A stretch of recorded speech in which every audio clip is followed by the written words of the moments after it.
देवकीच्या वरासाठी नगरी राज्यात फिरलो, पण देवकीच्या पसंतीचा एकही वेळी सापडेना. नगराच्या बाहेर पडलो. नगराच्या बाहेर पडताच नगरीचा राजा सूरसेन याचा पुत्र वसुदेव गाठा भेटीस आला.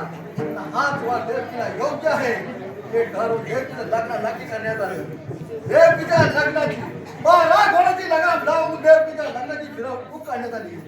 मिरवणूक काढत असता देवकी रथामध्ये आकाशवाणी दिली. कौसा सावंतरा, देवकीला होणारी सारी बाळ तुझी वैरी आहे. नाही, हे शक्य नाही.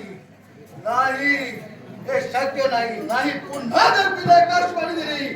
कौसा सावंतरा, देवकीला होणारी सारी बाळ तुझी वैरी आहे. त्याच वेळी पायची कळस्त घात दिली. देवकीला बेड घालून रथाच्या बाहेर खेचली गेली. तानेली कमरेची समचर देवकीच्या मानेवर ठेवतात. वसुदेव शरण आला. कौसा, देवकीला जीवदान दे. होणारी सारी बाळ मी तुझ्या स्वाधीन करेन. देवकीला जीवदान दे. काही हरकत नाही. त्याच वेळी देवकीला जीवदान देण्यात आले. देवकीला पहिलं बाळ झालं. वसुदेव माझ्याकडे घेऊन आला. देवकीचं बाळ किती गुटगुटीत असून देवकीला ते पुन्हा परत करण्यात आलं. पण नाही, हे शक्य नाही. देवकीची सारी बाळे कौस मामाची वैली होती. अशी साही भावंड गारा मारून आकाश पाताळ पटवली. आणि 7वा कार्टा बळीराम, 8वा तो श्रीकृष्ण गोकुळात वाढत आहे. त्याच्या शोधासाठी मी जळतो.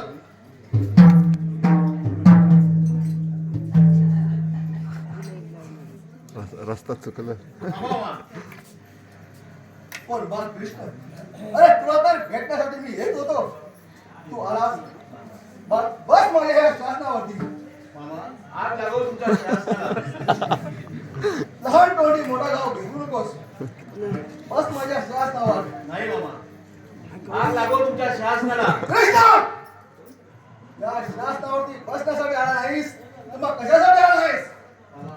माझी साई भावने मारला, त्याचा सूड घेण्यासाठी आलोय. मग काय पाहतोस? होय कसं यार.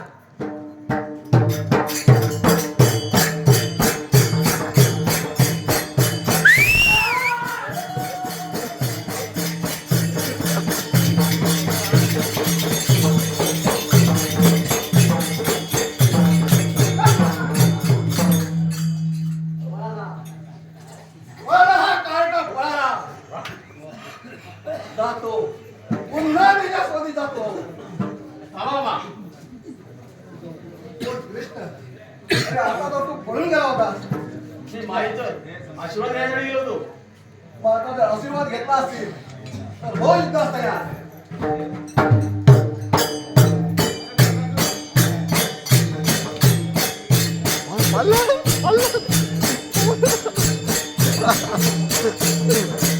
त्यालाच पाळला.